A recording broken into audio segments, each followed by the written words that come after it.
you're addicted to the internet. Whether that might be you looking to the right so you can see recommended videos, or scrolling down to the comments, being about to check your phone for notifications, or convincing yourself that playing video games is okay because you're playing with friends. You could tell yourself that Instagram is the only way to connect with people, or that TikTok is a way for you to relax. Maybe any of those things. For me, it was all of them. I was extremely addicted to my phone, to TikTok, to social media, to video games, to anything that had instant pleasure. And some things I still struggle with. My phone, sometimes I'm just on it and then I have this instinct to swipe down so I can see notifications. I don't even have social media anymore, but still my brain is wanting to have that instant hit. So many people talk about drug addiction, alcohol addiction, but no one really talks about internet addiction to the level that it should be. It should be just as bad as drug addiction, just as bad as alcohol addiction. Because everyone is getting addicted. Everyone in the modern ages. If you're in the Western world, you're addicted. It's kind of how it is. And the way it happens, well, let me just take you through how your brain works normally. So dopamine, it's just a chemical that modulates the activity in different parts of your brain. So it's not a bad thing. It's just when it's paired with the mesocortical circuit, which is a part of the brain that is responsible for processing your rewards. So when you give value, or you do something that's good for you, the mesocortical circuit will make you feel good. It was used for 100,000 years before this, so that humans could feel good when they ate food, when they reproduced, when they did these things that would help them survive and help their offspring survive. And that's all it was. It was just a way for nature to guide humans. Or it's a way for nature to guide any kind of animal. It doesn't have to be a human. It could be any type of mammal, anything like that. So it's just something that's inside of us to help us survive. But the internet, software companies, people abuse it because they make money off of your attention. And the way to make money off of that is to, first let me take you through drug addiction. So let's say, for example, this is your baseline dopamine in your mesocortical circuit. This is the amount of activity. This is the amount of feel good. Let's just say that. This is the amount of feel good that you have. 100,000 years ago, let's say you kill a lion that's coming to attack your tribe. So you just saved your people, you just saved your family. So there, you get a peak in dopamine. You feel really good, you feel rewarding. You just done something that's good for you and for your generation. And then after that, it will come down below what it was before. And that's just to motivate you. After some time, it will just come down. That's to motivate you to do that again, to do something that will give you a reward again.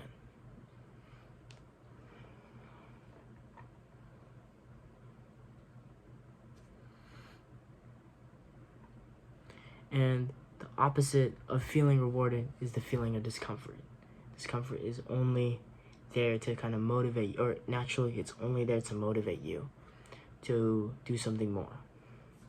And the higher the peak, the lower the trough. But in drug addiction, it's abused because you get an unnatural high, an unnatural peak in dopamine. So unnatural peak in dopamine, and then it will go down lower than it did here. So let's just say it goes up this much. It will go down, it'll go up here, and then it will come down all the way here, and then we'll go up here. So this is where it ends up. So it will just flatline here. So now the baseline is down here. But since your baseline is much lower than you had before, you want to get back to that. You don't feel good. You have discomfort. Now, If you hit that substance again, you will come up, but you won't go as high, but you'll still go as low. So now you're down here. And now you keep doing that, you go lower and lower, your baseline goes down. And that is how addiction starts. You keep using the thing that once gave you a high, but now that's the only thing you have to feel better. Like, you can't feel better any other way. And you don't feel good just by yourself. That's what addiction is. Addiction is when that high becomes your normal. So TikTok, Reels, YouTube Shorts, they're gonna be just as addicting as drugs. And the reason for that is they're like a slot machine at a casino. When you pull that thing and then the three have to line up, you're gambling every time that you scroll. Every time you scroll, it's a gamble inside your mind. Let's say you go on TikTok and you get a 2 out of 5 video. And you scroll and you get a 2 out of 5 video. You scroll and then you get a 5 out of 5 video. You're laughing, you send it to your friends. You feel really good. Come back to YouTube, then you get a 1 out of 5 video. Or you come back to TikTok, you get a 1 out of 5 video. Then a 1 out of 5 video. Then a 2 out of 5 video. Then a 1 out of 5 video. Then a 3 out of 5 video. Then a 1 out of 5 video. Then a 4 out of 5 video. So you're just searching for the same result that you once got. That 5 out of 5 video. That's what the pursuit of that is, to get you excited, that risk. Because you have no risk. You're not losing anything. It's like a gamble without putting your money in. That's why it spikes your dopamine to that level. It's that search.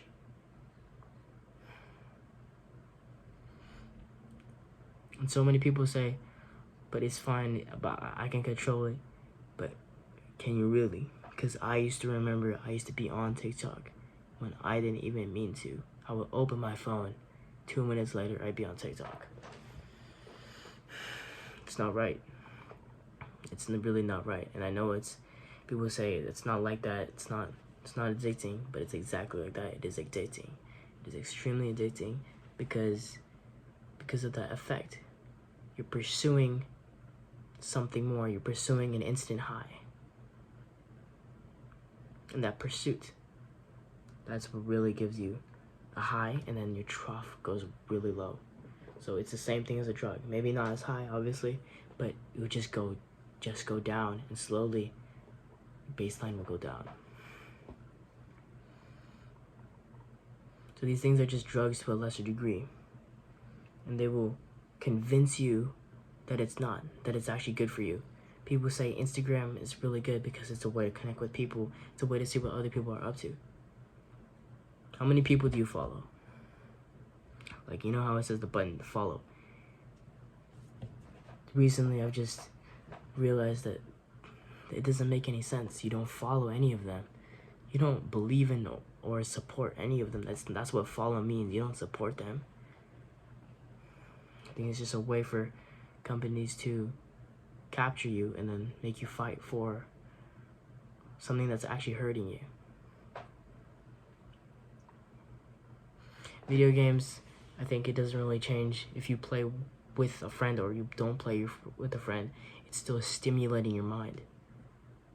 You're indulging. That's exactly what it is.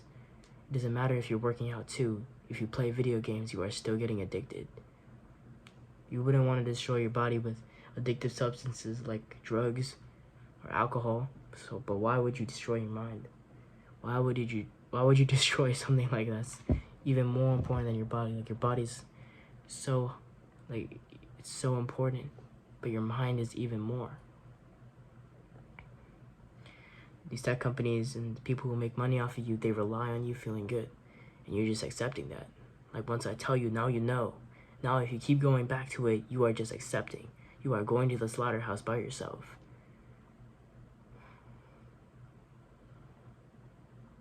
You're just giving up to all those scientists, all those people who have board meetings, who have projects, who are split testing, who literally have like data and the graphs and everything just to model how you behave, how addicted you are. That's what they're looking for. And you are just accepting. You are saying, yeah, I want to partake in these trials. I want to be addicted. You're saying, I want to hurt myself. That's what you're saying.